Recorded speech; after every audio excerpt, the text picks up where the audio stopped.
Shot is presented by Botano. The game starts now.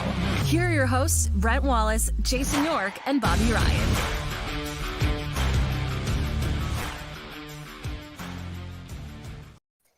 Good afternoon, everybody. Welcome to the show. Brent Wallace alongside the smartest man in hockey, Jason York. Yorkie, nice to see you as always. By the way, Bobby Ryan, expect him possibly to be back next week. We'll see how long this vacation goes on for. But again, jealous of his agent. Yorkie, how you doing?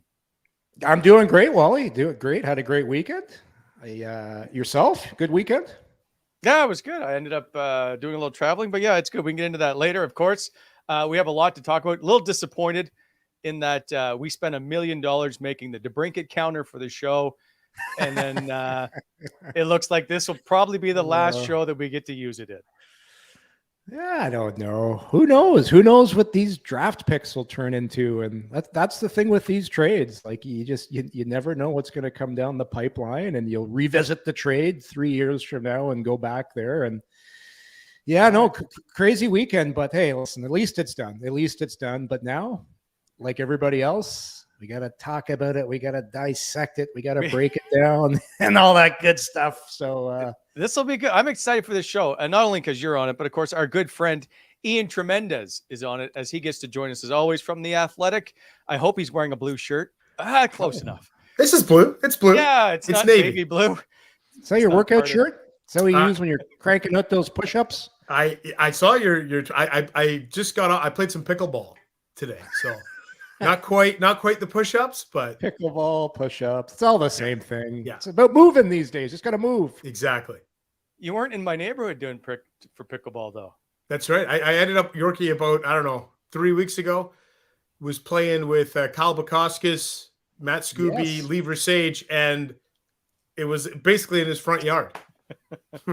Oh, yeah? Yeah. Sweet. It's like, I think Wally lives here. Yeah. Oh, boy. All right, Ian, good to see you. There's an article in your in The Athletic today. I was going to call it in your paper, but it's all online, of course. Yeah. About the trade. You break it down. You've done a tremendous amount of work on it. Guys, there's lots to talk about. We have a nerd report. I don't know why. Let's just get into it, shall we? Yeah. Ian, I'm going to start with you. I saw your grading of the trade in your article. I'm not going to ruin it for you. You just tell me what you think of the deal. For a second here, I thought you were putting some grades up here, and you had an F by Alex DeBrincat and a D for Sabrango. And I thought, boy, Wally's getting really Bitterman. Taking out the red pen. Look, there's a lot. One thing I've learned, I'm sure the two of you have been on social media the last 24 hours.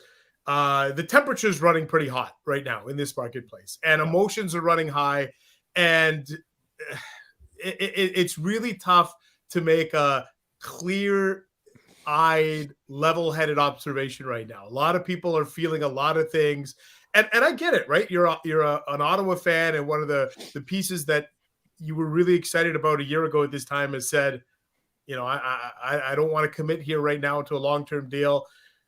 I look at this and I wrote, and I know neither of you are baseball guys, but I'm going to use a baseball analogy. I'm a baseball guy. Yeah, that's true, Yorkie. Wally doesn't like baseball, but I'll use a simple baseball analogy. This, from an Ottawa perspective, this was not a home run. This trade is not a home run, but I also don't think it's like a complete swing and a miss. I think I called it a ground rule double. It's kind of like something in between. It's not a great return. It's not an awful return. Under the circumstances, and I think the three of us kind of talked about this a little bit via text today. It brings back feelings of the Matt Duchene return, right? Where you ended up giving up a number 4 overall pick for Duchene. Didn't quite work out for him. The extension never worked out. You had to flip him out. And what was the return? Yeah, you got a first-round pick back, but you ended up moving down in the draft. And that year they got Columbus's first pick, which ended up being Lassie Thompson. So I would give it like a C+, C, like it's average, but I also am waiting to see, is there another shoe to drop here? Are we waiting on, are they able to try to maneuver to get Travis Konechny or Scott Laughton? Is there a play for Thomas Tatar? People have talked about Vlad Tarasenko. Like, I'm waiting to see where this is in the totality of it. And then I think we can make a really good assessment. But the return is not, it's not great. It's not terrible, but it's not Can I interject? Can I interject for a minute? Yeah. A ground rule double, man. I'll take those out. The ground rule double is pretty good, isn't it? Like, I was thinking more bloop single, bloop single. Yeah. Over the second baseman. Hit by pitch, maybe. Like maybe you steal second, but yeah. Anyhow, yeah. Baseball ground rule double, man. That's pretty good. I'm going with wild pitch. What? Wild pitch. Hey, you know what? You know what I will say though.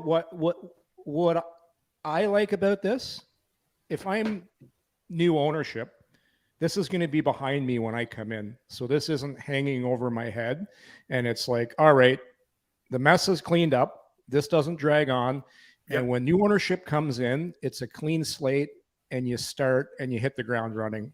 It's good in that aspect for me, guys. But I'm more on the less ground rule double is a little generous for me, a little generous. So, okay, but let's look at this in its entirety. And I have to give, I guess, Pierre Dorion some credit in the fact he didn't have much choice here. I feel like this was a take it or leave it deal. Here's who you're going to take, and this is the deal, or we don't take it. And it's that I just feel it's that simple to me. And maybe I'm wrong, but Dominic Kubalik, Yorkie, and Ian, you know this, was a free agent last year. You could have had him for nothing and signed him out of Chicago. He was free to go anywhere. Donovan Sabrango kind of thrown in and then the pick, which is a first round pick, additional. It may not even be this year. It could be next year, and it's Boston's pick. Possibly it could fall to 20 something, right? It could be a late rounder. So I don't know that Pierre had a lot of choice in this. You've got the sense that this is where DeBrincat wanted to go. But this isn't much. But I just feel like this was get it done, get it over with. Let's move on. That's all. Yeah. Like I think it was very clear to me, and I had some conversations with Jeff Jackson in the last, couple of weeks. It was clear to me, and I don't think that was like irreconcilable differences or the situation was so bad that Alex couldn't have come back. I just think everybody just realized, you know what? It's best to move on. It's exactly like the Matthew Tkachuk situation last year in Calgary. It's like to a T. So everything was the same right up to the arbitration date that the club elected for. And look, the difference is obviously last year at this time, Brad Treliving was able to pull a little bit of a rabbit out of his hat in getting Jonathan Huberdeau and Mackenzie Weegar. I think everyone thought, wow, you did really well under the circumstances. Pierre Dorion here, again, he was up against it. And this is where I think there's room to have this conversation here. I'm wondering, because Alex DeBrincat to me is taking a lot of heat in the marketplace. And I don't know what he did wrong. He didn't ask to be traded here last year. I think he tried to give it a fair shake. He had an okay year, not a bad year, not a great year, just kind of a mid-year. And I think he just wasn't really overly sold on the idea that I'm going to come back and sign me up for 8 years. So if he's hesitant to do it, then if you're Ottawa, you got to make the move, right? Like you have to make the trade. You can't. We saw what happened with Mark Stone, and you don't want to play that game. So I just don't understand why are people so angry with Alex DeBrincat? Because it's personal. For them, for fans, it's personal. Yeah. How dare you not want to be in my city? How dare you not want to play on my team? That's all it is, Ian. But I completely with you. And the one thing you also left out, Alex DeBrincat didn't ask to be traded out of Ottawa. No. He said he wasn't signing an extension. Yeah. So, and he could have done a Johnny Gaudreau here. And Johnny played out the year in Calgary, and they kind of played a little cat and mouse. Will he sign? Won't he sign? Will he? And then you were left with nothing. And he could have done that. Alex did everything that contractually he was allowed to do, right? He wasn't standing in the way of a trade. He was just saying, I can see the finish line. I can see unrestricted free agency. I want to do this. And I think, Yorkie, it's really interesting to me. Like Claude Giroux wanted to come home at the end. And granted, it's the end of his career, but Claude, the draw of coming home was big to Claude. The draw of going home was very big to Alex. Remember, this is a guy grew up in Michigan when he was a kid. And Alex, I think, is a 97 birthday. So he doesn't remember Detroit winning Stanley Cups in 97, 98, and 02. But he did watch in 08. And when he was a kid in his basement, like there was pictures and newspaper clippings of those great Detroit teams with Yzerman and Fedorov and Lidstrom and Shanahan and all of them up in his basement. Like this, like understand for a minute that this is probably what he's always dreamed about. And when he could see the finish line, July 2024, I really want to go home. That's what he wanted to do. I never fault the player for wanting to go home. And that's what Claude Giroux did here. That's what Alex DeBrincat did as well. Okay, I'll take you guys. Yorkie, one sec. Okay, There's a lot of stuff in the chat, and I think we need to discuss it. And that people are saying, fine, DeBrincat can go, but he held Ottawa's feet to the fire, but holding it to Detroit only. And that's what, and I can, fair enough. People are upset about it. I totally understand. No, he didn't. I know. So I'm just I just want to explain. People are saying it. Yeah. So go ahead. He didn't because he didn't have a no trade clause. Pierre Dorion could have sent him to Winnipeg. He could have sent him to Anaheim, Columbus, pick your outpost.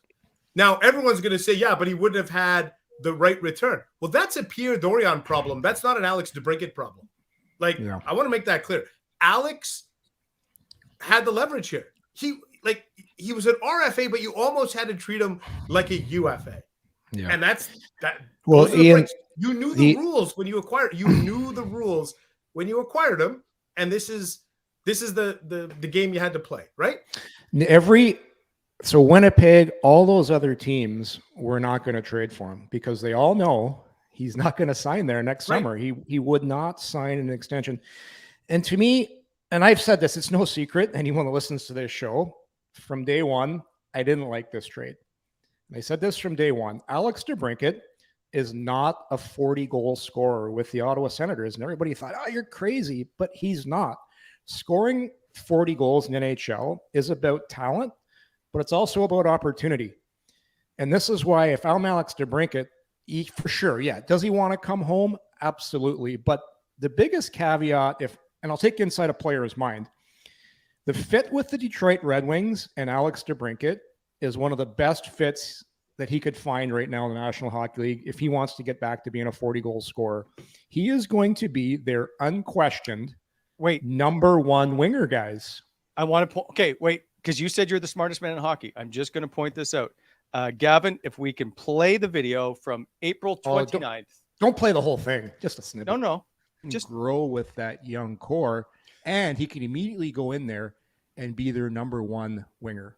And that would be really attractive to DeBrincat, number one, and also Detroit. He would immediately go in, and the effect he would have on their power play, because we've seen it right here in Ottawa, what he does to the power play. The thing is, Ottawa has 6 or 7 guys that are also tremendous on the power play. Detroit doesn't have that. So could there be a fit there? I think possibly, because of the age, because he can score, because the NHL has become such a special teams league. Like, you have to have a good power play in today's NHL if you have any chance of winning and thinking of becoming a playoff team. Your power play, what we saw with the Sens, you see with the Oilers, and that's where I think a guy like DeBrincat just becomes so attractive, because he'll basically quarterback that Detroit power play from the half wall. So I think that kind of boosts him maybe into the conversation of making a trade. Yeah, and when was that discussion we had on the wall? That was what, April 24th. Yeah, and I just went looking through at the NHL and I thought about what's the best possible. I don't even think about where a player is from, because did I want to come home and play in Ottawa? For sure. But then the most important thing in a player's mind is going where his skill set's going to be utilized to the best. And if you look around the National Hockey League, what better opportunity for DeBrincat? And everyone's saying, he didn't get the money he wanted. Bullshit. He's going to go in on a 4-year deal and he's going to score goals. And after he's finished scoring his goals, he's probably going to make over $10 million on his next contract. This is an opportunity. This is Brady Tkachuk's team. It's Tim Stützle's team. They've got guys that can score. And this, to me, and I said it when the deal was done, and everybody took this the wrong way. They said, I love DeBrincat as a player, but I don't love DeBrincat's fit with Ottawa. I never did. And he was never going to score 40 here, because to score 40, you have to play on the first line. You have to be first over the boards all the time. And that's Brady Tkachuk. That's Tim Stützle. You got Josh Norris coming back into the lineup. So, and the other thing too, everyone's all upset with DeBrincat. Do you remember when they traded for him? He was shocked. He was shocked. And then he found out he was coming here. So yeah, Pierre Dorion's hands tied behind his back for sure.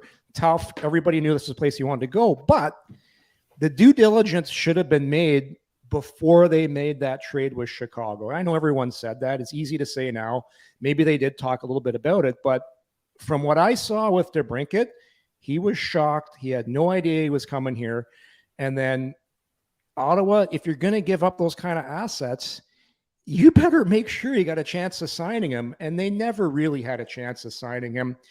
It wasn't a fit all around. Now he goes someplace where it's a fit. And the good thing about all this is going to be gone.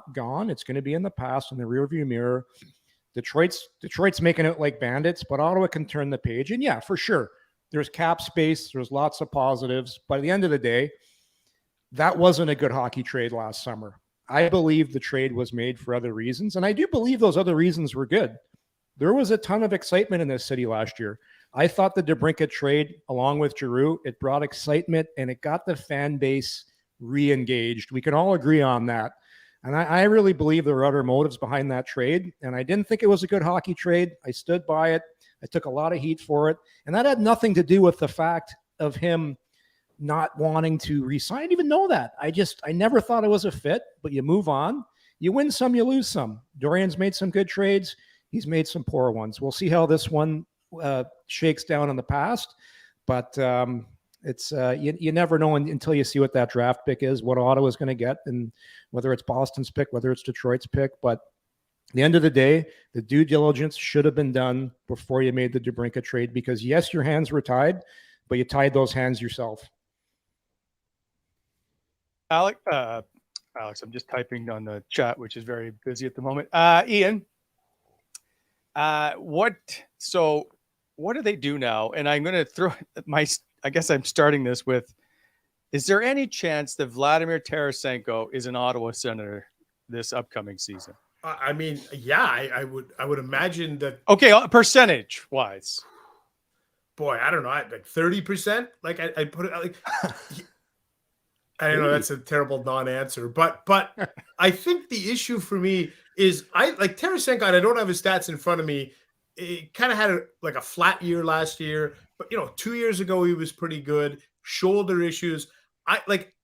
If you pay Vlad Tarasenko for his age and his health and his productivity, if you paid him on a 2-year deal and as if he's a 25 or 30 goal scorer, I'm in. Like, count me in. I think he could do that for you. If you're expecting him to be the 35 to 40 goal guy, and you're paying him 6.5, maybe you give him the Giroux contract, 3 years, 18, whatever, $6 million. Whatever. That's a little much for me. Like, me personally, that's a little high. Like, I just don't know what are Tarasenko's motives now? Is it to get a great opportunity to try to be a 35, 40 goal scorer?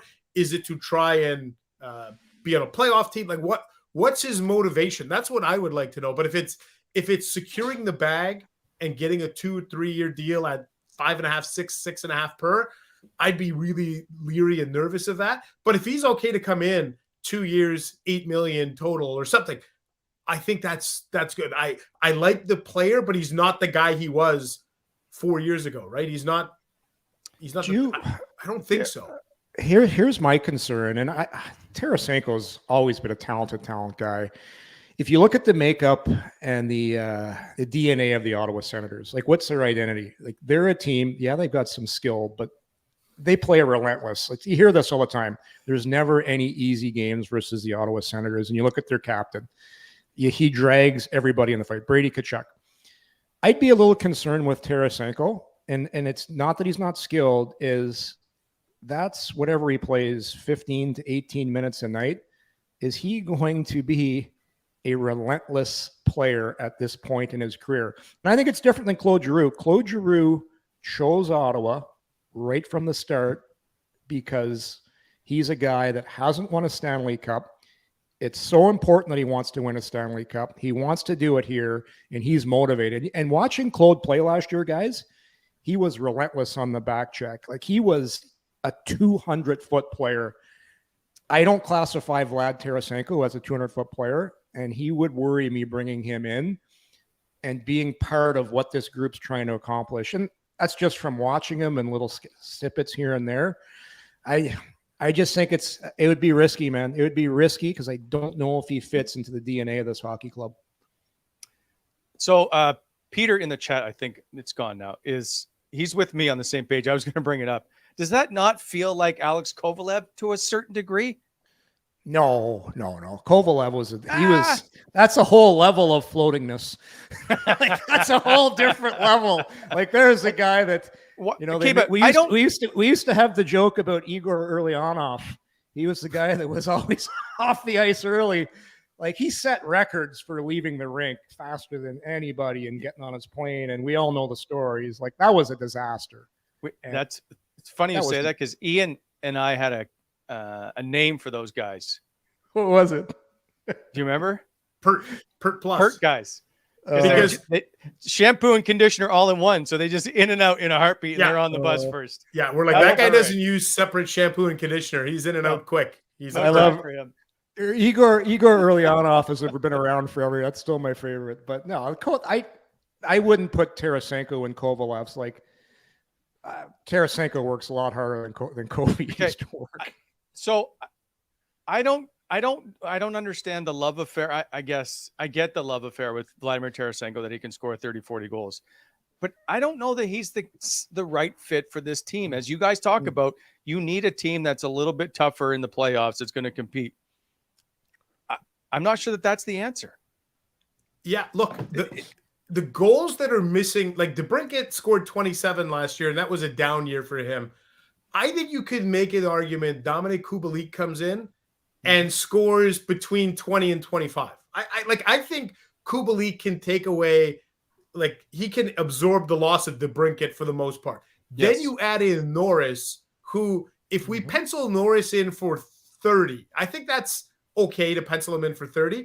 I don't think scoring goals is going to be a problem for this team. I think Tim Stützle can score 40. I think Brady Tkachuk can score 30. I think Norris can score 30. And then I think your combination of Giroux and Kubalik and Batherson, maybe those guys can combine for 75 goals. Putting the puck in the back of the net is not going to be the problem here. The problem is going to be keeping it out of your own net. And that's where, as Yorkie says, you need 200-foot guys. You need and that's where it's really tough, because how good would Nick Paul and Connor Brown look on this team on the third line? Don't start again. No. I'm not doing that to rub anybody. I'm just saying that's what you need right now. Yeah, I don't want, so that's why there's a little bit of Scott Laughton appeals to me. I think he's that type of guy. But again, what's the price? But to me, the biggest issue I have about Ottawa coming into this season is Joonas Korpisalo the guy? And is Korpisalo and Forsberg behind hopefully a healthy Chychrun, hopefully a healthy Shabbat and Zub, because all three of those guys were kind of banged up at times last year, and then Sanderson, are they good enough to keep the puck out of the net? Scoring goals shouldn't be a problem. Keeping it out, that to me is the bigger question for this team. Completely agree. Can I just throw out one thing that it seems that we don't mention? Coming off a double knee surgery for a goaltender and being ready to start the year, I think is going to be tough on Anton Forsberg. And I don't know that he gets back to where he needs to possibly be. It's a very it's a rare certain future. Yeah. The good news is, though, fellas, it's MCL, not ACL. Yes, that's what I was going to say. I think there's a huge difference. If Anton Forsberg blew out even one ACL, let alone two, I would have major reservations. But the MCL, Yorkie, as you know, is a lot less important, even in the goaltending position. So it's less serious. I think he should be okay to come back. I'm not overly concerned about. I'm actually more interested in Korpisalo's durability than I am Forsberg's. Yeah, the MCL. I did my MCL. I didn't even do it until my last year in the NHL. And it basically, your knee, it just comes loose. But that's just a summer of strengthening, rehabbing. It's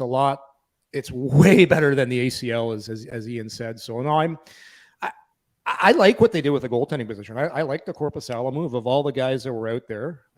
I think Hellebuck, I don't think Ottawa was on his list. And I think they did the best they could with that. And you got two guys that are going to push each other. As long as they stay healthy, I like it. And you can say that about anybody, though. It's health you just never know. Yes. You never know with health. So I'm not concerned. The biggest concern for me is third and fourth line. And that's how you win. That's how you make the playoffs. That's how you succeed in the playoffs. Just look no further than what Vegas did, what Florida did.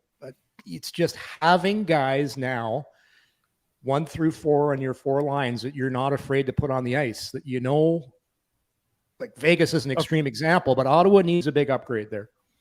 Okay, before we get to the lineup, I just want to wrap up DeBrincat and then switch gears. So at the end of the day, is this just that we had to get it done and move on?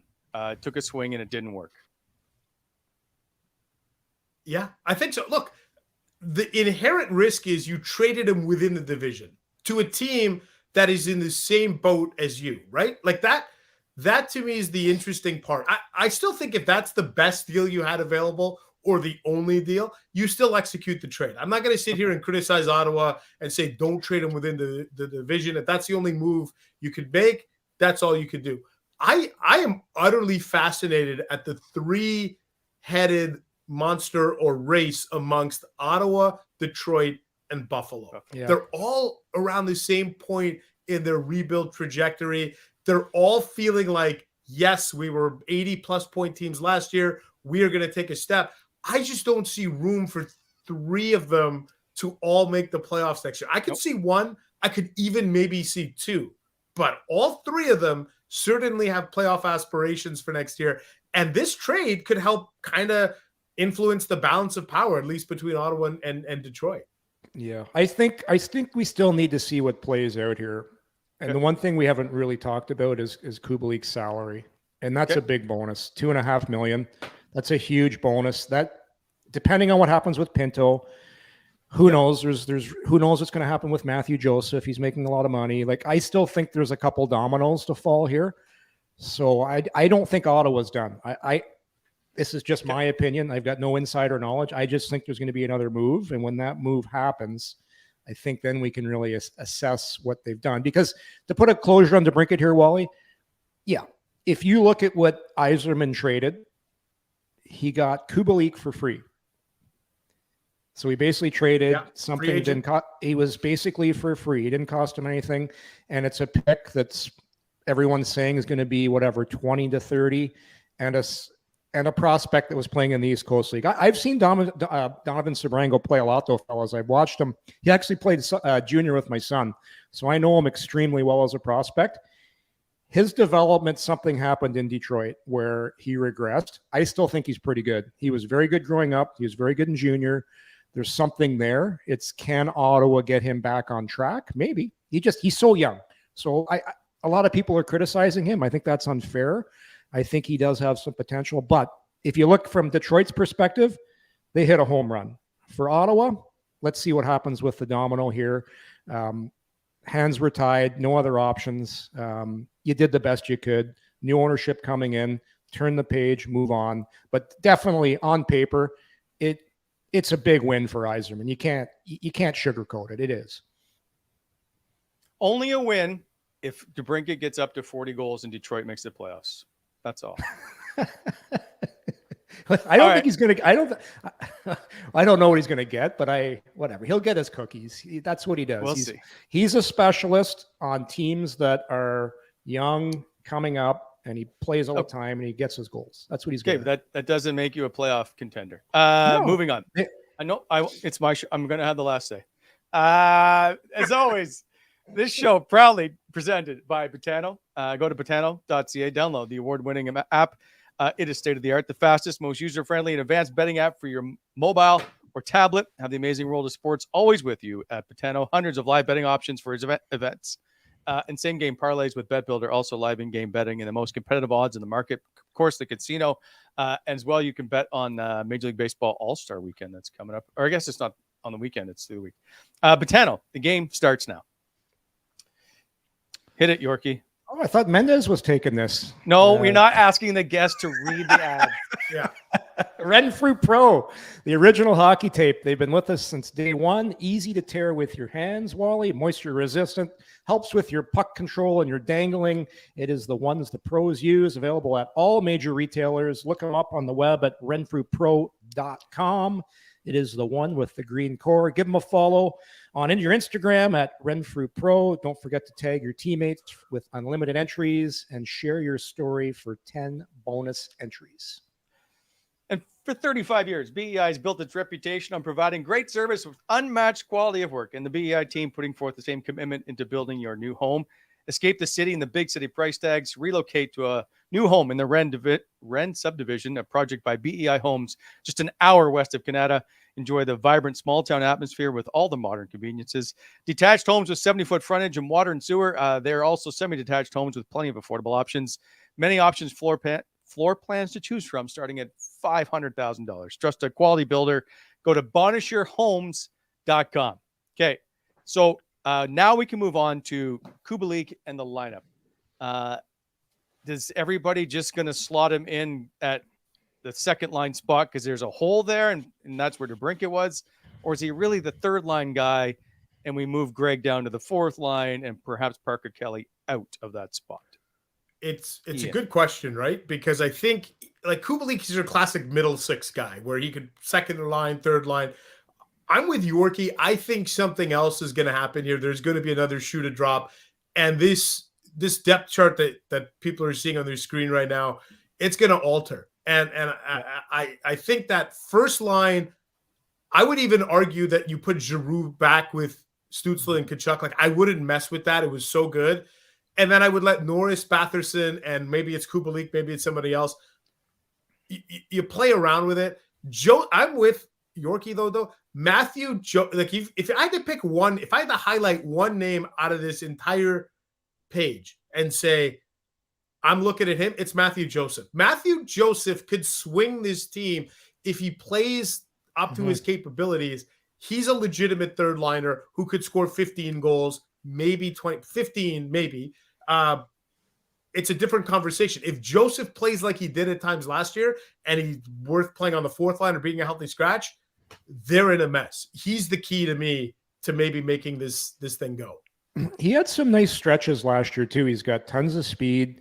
If he just plays tenacious and goes up and down, plays north-south, because there was a time last year, guys, it was Pinto, it was Joseph, and Mott. They were a good line because they just played north-south, and then Mott got traded. And Joseph never really played the same after that. But I'm going to say something with the lineup here, and a lot of people are going to disagree with me. Josh Norris, 35-goal scorer. Josh Norris has a ton of chemistry with Batherson and Brady Tkachuk. Those guys like each other. They love playing it with one another. You got to get Josh Norris back to the level of when he scored 35 goals. So how do you do that? Like, I think it's vital, guys. The worst thing that could happen, you get Josh coming back in, he gets into a slump, and all of a sudden he's not scoring. People, why isn't he scoring?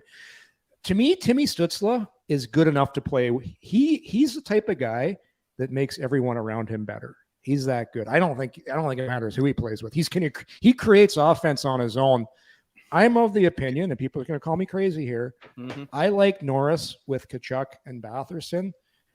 Stützle is going to come back so confident. I think his game's going to elevate again. You try him with Giroux, and then this is where I think Ottawa has to make another move here, and maybe you give Kubalik a shot there because I think Stützle is going to elevate anybody around him. But Norris, to me, you got to get him going right from day one. He missed pretty well an entire season. And I just remember watching those guys at the end of the year prior to when he got hurt. He was feeling it. He was confident. And he's got to get that swagger back coming off from injury. So I would give that a try. I know how good that line was with Stützle, Tkachuk, and Giroux. But I think Stützle, you play the five of those guys together on the power play anyhow. But to me, getting Norris going from day one is really important. I just don't know that so who do you take which players are you saying you're taking off the top line? Because it becomes an ego thing sometimes. Not really. I think this team is beyond that. And that's what this is the job of the head coach. You got to make sure all your players get your touches, everyone. And the big thing for star players is power play time. Stützle's going to be on your first unit. And this is where it would have got tricky with DeBrincat coming back if he came back. And this is why Ottawa got off. We talked about it last year. Why did the power play struggle at the beginning of the year? It's like power play's up, first power play, what unit, who's on it, who's coming on? That's going to be a lot easier and a lot clearer now from day one with this group. Norris jumps back on his one-timer spot.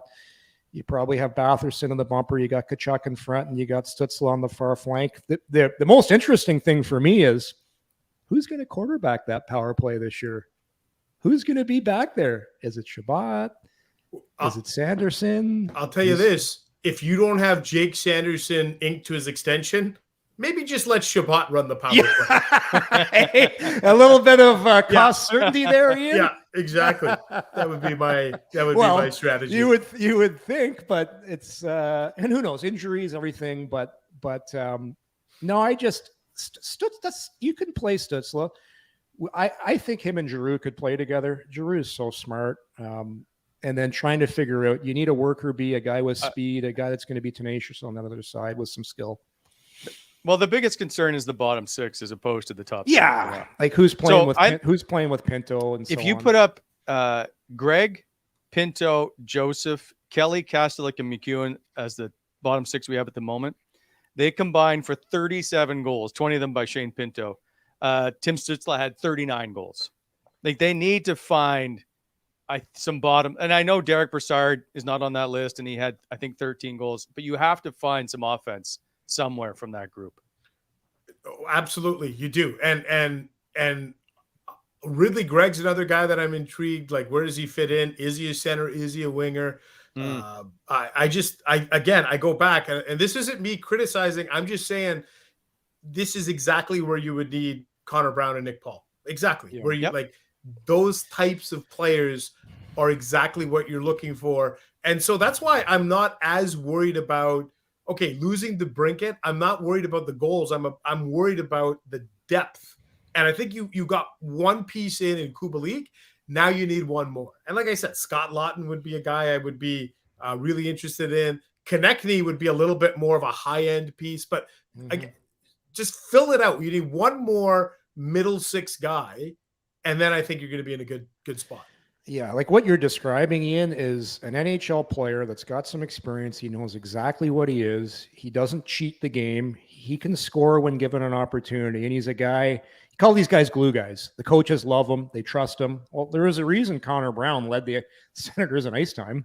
Because when he's on the ice, he just makes you feel good. He just makes you feel safe. And Ottawa needs one or two of those guys. And yeah, it's unfortunate. Connor Brown was that guy. Nick Paul. But the other thing too is training camp's going to tell a lot. A summer, a season, it can change a lot for a player and how they come back, how they go. Ridley Gregg's going to be intriguing. Like, he got a little taste last year. He knows what it's about. He's a guy that I'm because he has all the attributes. Like, hopefully he comes back. He's got a little more beef on him, a little more size on him to withstand the rigors of playing in the National Hockey League. One thing we've moved past, and I meant to bring this up earlier, there's so much talk about Travis Konechny. And people, I've seen it everywhere. People think Brannstrom, Joseph, and a first would get it done for Travis Konechny. That's not getting it done. I don't think Philly's doing that for Travis Konechny whatsoever. Not a chance. Ian? Not a chance. Konechny is a really, and he's got 2 years left on his deal. I wouldn't say he's a lock it in 30 goal guy, but he had a 30 goal year last year. Boy, if I'm Philly, I'm pushing for a lot. Like, the way that deal's being described, Joseph is essentially a salary dump, right? So you have to take him out of the equation. In fact, almost look at it and say, if you're Philly, you'd want a sweetener attached to that, right? For sure. So, whether it's Brannstrom or whatever, boy, just that and a first. I don't know that that's enough to get it done. You're going to hear the name of Tyler Boucher a lot linked to Philadelphia, given the family connection, given all of that. But again, that's another guy. Does that help? What is he? What is he? Like, yeah, we're people are dreaming. Travis Konechny is a Philadelphia Flyers best player right now. He's their best player. They're not trading him for a bottom pairing defenseman, a guy everybody knows is making too much money for what he did last year in Matthew Joseph, and maybe a late first rounder. That's not getting it done. They're going to want a player of, if you look down Ottawa's roster, they'll say, yeah, we'll take Pinto. Yeah. Or Ridley Gregg, right? We'll take Shane Pinto, and then we'll talk about Konechny. That's the conversation that a smart GM is going to have. And it's not going to go very far, because why would Ottawa want to? Nope. That's what happens. Yep. If you want something, you got to give something. And it's like the situation like DeBrincat's a lot different, because Ottawa's hands were tied. So that's why that trade happened. But Philadelphia's hands aren't tied right now. They don't have to do it. Also, in the chat, lots of talk about other players like Sokolov or Cruikshank or Boucher or whatever taking spots. Just remember, one-way contracts will always kind of keep those players down a bit for a bit. Like, we can't just make everybody come up to play if you don't have a one-way deal. And that's the problem with perhaps signing certain guys to one-way contracts, is there isn't a lot of room. Right now at forward, there's only one guy. If you look at Greg, is the only guy on an entry level that can be sent down. And there's no one on the blue line except Jake Sanderson that can be sent down to the minors. Or Clevin if he plays. Tyler. But Brannstrom, Hammond, and JBD are all one-way deals on the third pair. Yeah, exactly. Yeah. Who knows? Look, there's going to be injuries at camp, like there always is. Yep. Ian, do we see Tyler Clevin on the blue line at camp not at camp, starting this year? Is he going to push perhaps someone out of a spot? I don't think so, just based on contracts. I like him a lot. I really do. But I've always felt like he was like 8 months away, 10 months away from being a no holds barred regular NHL defenseman. I like what I saw out of him, but I thought it was interesting because he was around development camp this year, right? And that was kind of an indicator to me that, okay, you don't have an inside track on a top. Like, if he was certainly a lock it in top 6 guy, they probably would have said, don't hang around here this summer. But I like him a lot. I think, though, Yorkie, he has to play, right? Like, he can't be number 7. He can't. No. He's got to play. And if I had to guess right now, based on the way the roster is, I think Travis Hamonic starts opening night. I do. I think based on the age, based on he is well liked in that room, all of those things, he starts opening night. I'm not saying he's guaranteed to play, but that first game in Carolina on the Wednesday, he plays. I think Brannstrom plays with him. If those guys are here, that's your third pairing. I think it's Brannstrom and Hamonic to start the season. Jack Capuano runs the D for the Ottawa Senators. Big reason why Travis Hamonic is in Ottawa is because of that relationship from the New York Islanders when Hamonic was a stud. And Hamonic played well last year. I thought Hamonic in the second part of the season, he was eating pucks, blocking shots.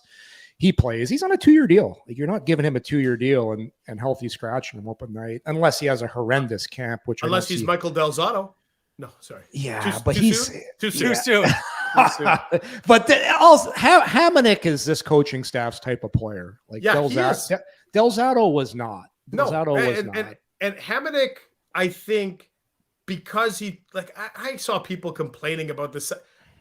$1.1 million isn't going to be the thing that ruins this team on a cap. He truly loves it here. I do think his teammates really like him.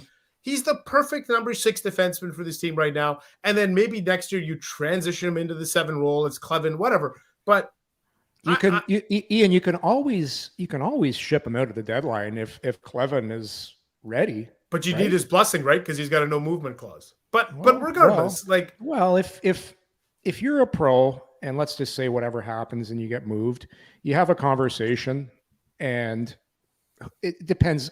I think you could still do it, but who knows? I'm with you. I don't mind the signing. No, I don't. He did a lot last year, and people will say, "Oh, Jake Sanderson would have been good regardless." Yeah, for sure he would have. But you got to give Hammond some credit too. Like it's tough when you're first year defenseman in the league, and for sure Hammond helped. He did. And you can't deny that. So yeah, it's 1.1. It's not a bad signing. I think they would have, in an ideal world, like I always thought, wouldn't Zub and Sanderson have been the right play? But I think they were so worried about Sanderson the first 6 weeks of the season. They wanted him with a partner who could communicate and would be, and I think that's why Hammond worked. And now I think you'll see Zub and Sanderson together because the communication, you can bridge that gap now. But when Jake was coming in playing his first games, it'd be tough for Artem Zub to kind of try to navigate some of that stuff for him, right? Well, you can hear Hammond from up on the rafters yelling, and that's how he survives in the league now. He knows what to do. I don't think I've heard Zub's voice. Well, you can't because they drown him out with Zub. There's certain guys. There's certain guys that just have telegraphic or whatever you call it. You just know what they're thinking, and you get used to them as your D partner. You say, "Well, I know he's not going to say much, but I know he's always going to be in the right place, so I'll trust him." It just takes a little while, but it was so funny. And we had Batherson on the show. He's like, "I would just like to follow Zub home one day and see what he does when he goes home because this guy never speaks. He's mysterious." Mendes, that is you know what? This is your assignment for this year is to spend one day with Artem Zub. You don't have to talk to him. You just have to chronicle his 24 hours. Wow. That would be gold. That would be gold. I don't know if he would be like, he's such he's a really private, quiet guy, right? Like I don't know that he would, I don't think he would do that. People say he's funny and then he opens up in the room. Your job is to get that out to the public. Okay. Finally, let's, last topic of the day. I might have another one, but that's right now. This is the last topic. And that is Anthony LeBlanc resigned today. Yeah. Not a surprise whatsoever. We expected there's going to be change in the front office, obviously. Are we seeing this move quicker than perhaps going into September? Also, where does Alfie now fit in? There's, and Bruce wrote about it today, and Yorkie, I know, and even Ian, everybody's talked to Cyril Leader. Like Cyril Leader, whenever there's been an owner or prospective buyer come into town, Cyril Leader was always contacted, as was Alfie.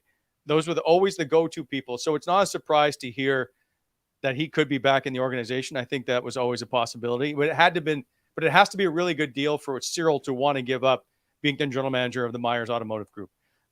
Ian, do you expect to see Cyril Leader occupy an office once again in Canadian Tire Center? And where do you think that puts Alfie if Cyril comes back and is perhaps the president or CEO? Yeah, it's a great point, right? Because Daniel Alfredsson and Cyril Leader have a tremendous amount of respect for each other, and you guys both know this. They're very much cut from the same cloth, right? They're very much, they have strong moral compass. They have a very good understanding of this community. They're standing in this community, so I think it would help. But Alfredsson wants to have Alfie doesn't want to come in here and have a ceremonial role where he's doing glorified PR work. Like he wants to roll up his sleeves and really be involved in this from the hockey operations perspective. So usually, as you guys know, there's a pretty good separation of the business side and the hockey side, right? Like usually there's a pretty good wall there.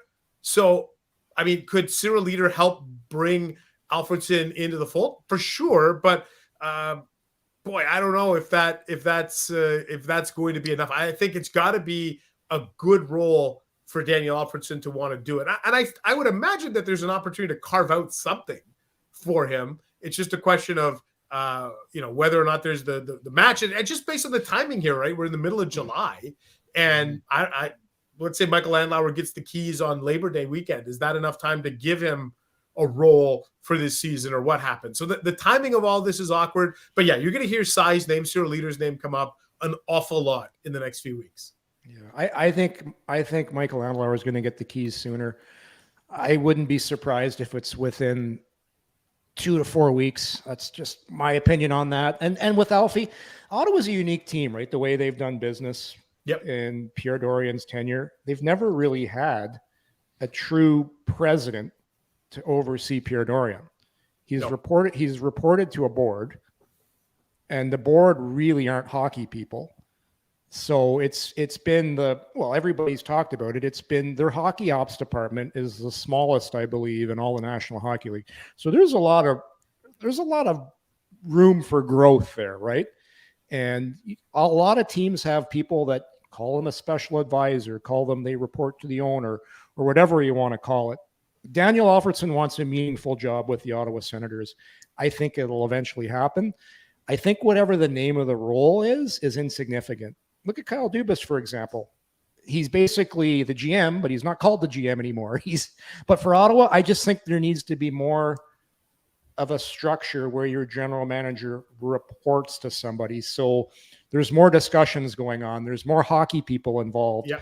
And to do that, you got to spend more money, which wasn't in the budget before with the way the Senators were run. We all know that, but is going to be in the budget moving forward. So I see him having a part in hockey, in the hockey ops. It's going to be meaningful. I don't know what that role name is going to be, but I think it's going to be something where it's pretty significant. Okay, so let me throw this out there, Ian, because you've talked to Alfie a gazillion times.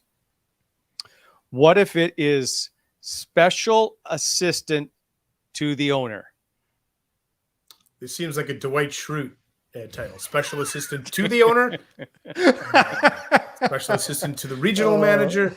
I mean, again, I'm with Yorkie. The title doesn't necessarily matter, right? Like, you can call him advisor, you can call him like whatever it is. I think Alfie just wants to have the ability to put part of his fingerprints on this thing. And I think he looks at this and says, I can walk these guys, Brady and Tim and Jake and all these guys.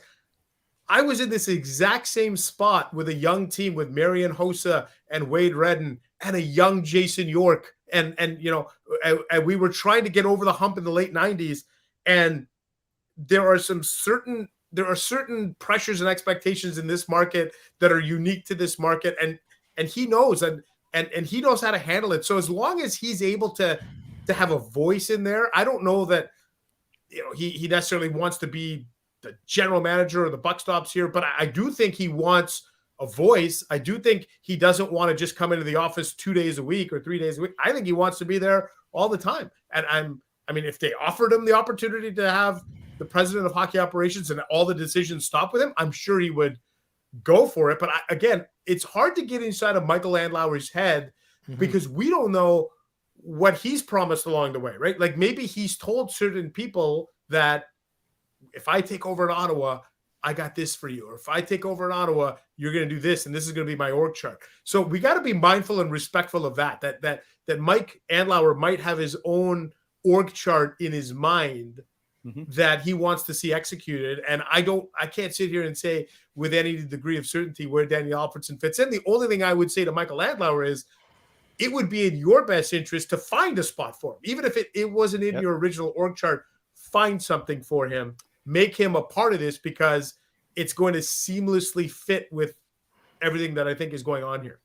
By the way, Senator has a job position, perhaps. Staff captain, put a C on his blazer, and he just walks around.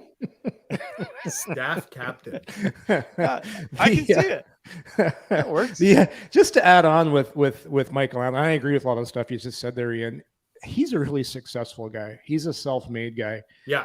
And when you hear every single person I've talked to, reports I've read, is how he treats people.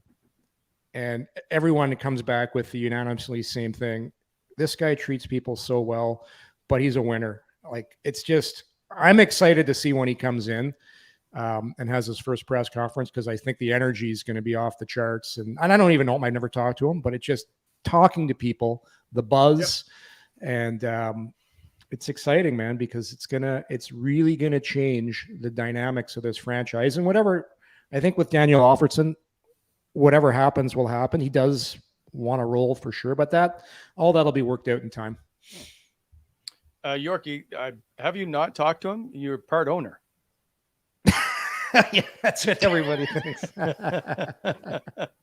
Anyway, boys, I enjoy. Okay, here's the last question before you go. Yeah. Are the Ottawa Senators better today than they were 2 days ago or at the end of last season? Are the Ottawa Senators a better hockey team? Ian Mendes, you go first. I think no, like talent-wise, no. But again, I want to see where this last piece of the puzzle snaps in, whether it's Konechny, whether it's Lawton, or whatever, Tatar, Tarasenko.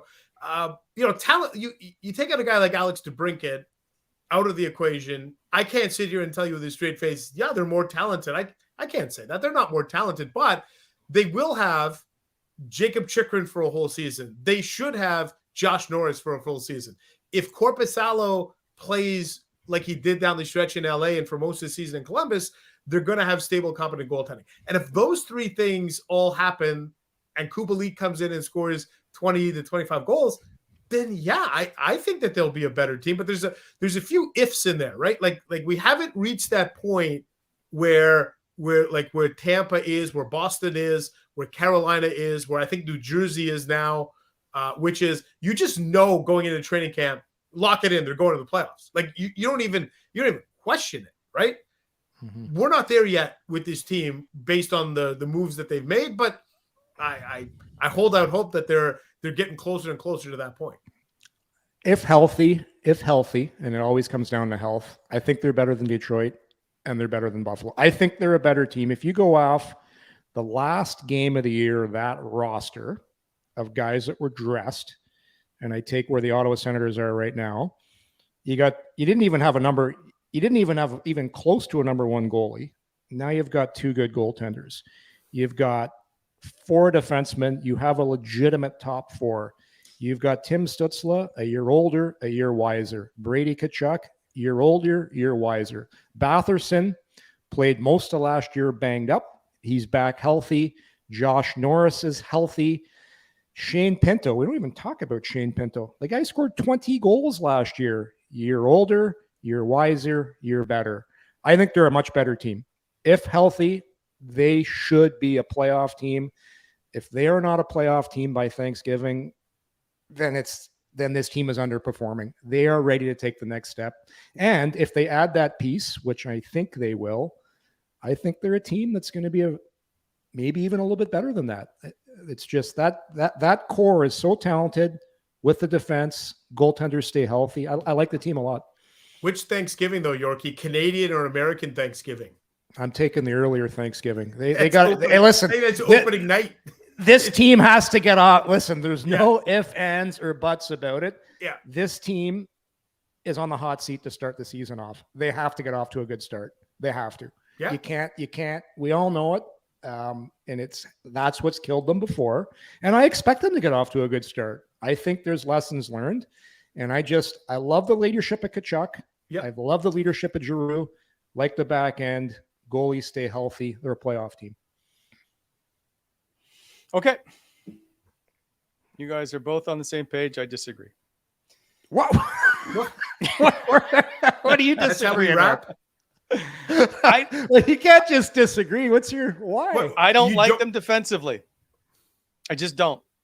I don't like their bottom pairing. I don't necessarily like their bottom. You know what, though, Wally? Don't you feel like we spent years harping on the second pairing, and now it feels like we like? Yes, but I just, in order to win in the playoffs, you have to be solid defensively. Okay, but I'm not looking for them to win under the last 4 years. Under the last 4 years, we're talking wild card here. Hang on a second. Under the last 4 years, you have no reason to think that they're going to be better defensively based on the way they performed in their own end. And that's not even a personnel thing. They're just not good defensively. Hang on, Yorkie. I let you talk for 20 minutes. All right, then I'm going to tell you why you're wrong in a minute. That's fair. They're just not as good defensively, and their bottom six right now is not as good.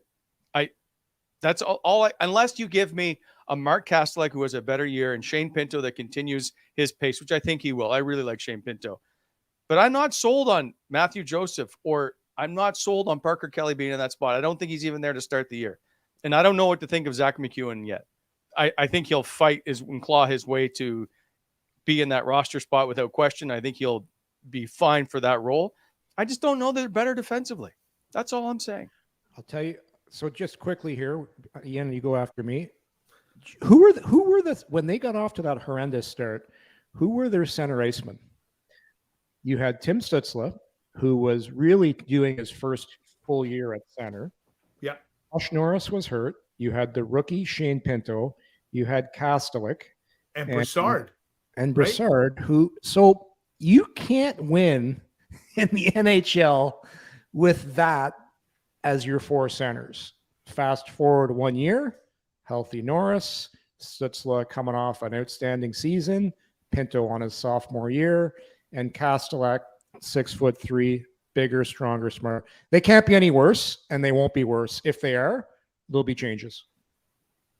And I agree with Wally. I don't love the bottom six as it's currently constructed, but there's time for that to be kind of altered. But to me, for once, we're going to go into the season, and I feel like we're all kind of satisfied with Ottawa's top four. And I don't remember the last time on the back end. I mean, I don't remember the last time we actually felt that way. So I don't know, like, could the third pairing be better? Sure. But I feel like we just spent 7 years screaming for a better second pair. I don't want to just all of a sudden start screaming for a third pair. Like, let's just and I agree. Hang on. Like, I agree with that completely. I just want them to be a playoff performing team. Yeah. For me, I don't want them just to get into the playoffs anymore. I don't want to be, hey, go try. I want this team to compete in the postseason. That's why I want them to be better. That's all. Yeah. They're baby steps. You make the playoffs this year. No, I'm tired of baby steps. Well, hey, listen, you can't feed steak to a baby. What if they missed the playoffs? Was it 7 years in a row? Six in a row. So you've missed the playoffs 6 years in a row, and now all of a sudden you're demanding they win around. Jesus. Yes. I hate to be your kid. Yeah. What, you scored 3 goals? Damn it, why didn't you get 4? I only make him walk beside the car for about 1 kilometer, and then he's allowed in. Yeah. But he's barefoot. Oh boy.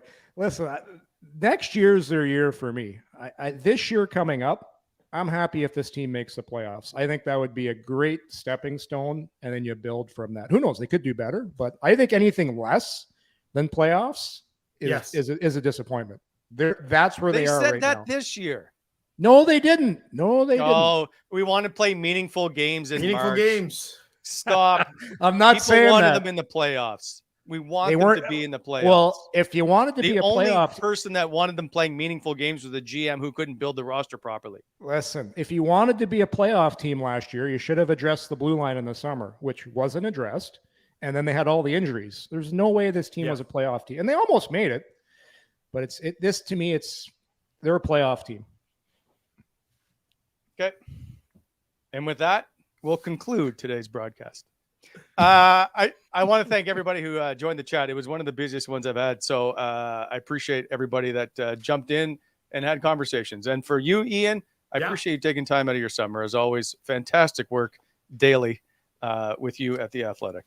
Yeah, thanks for having me, guys. Anytime. Yorkie, see you on the course, although you don't ever invite me. Well, you don't even play golf. You probably hate golf. No. I love golf. I just can't play it. Ian's seen me golf. Yeah. All right. Where would you rank me at golf, Ian? On a scale of 1 to 10, where's my game be at? Like 5.5, 6. See, that's high. See? Yeah, you're right. Like I'm just comic relief. Golfers. So you golf like Mendes plays hockey? I'm better than that. Wow. All right. Beat it, everybody. All right. Yeah. All right. See you guys. Take care. All right. See you, fellas. See ya. Coming in Hot is brought to you by Botano.ca. Please hit that like button and subscribe to our channel to never miss an episode.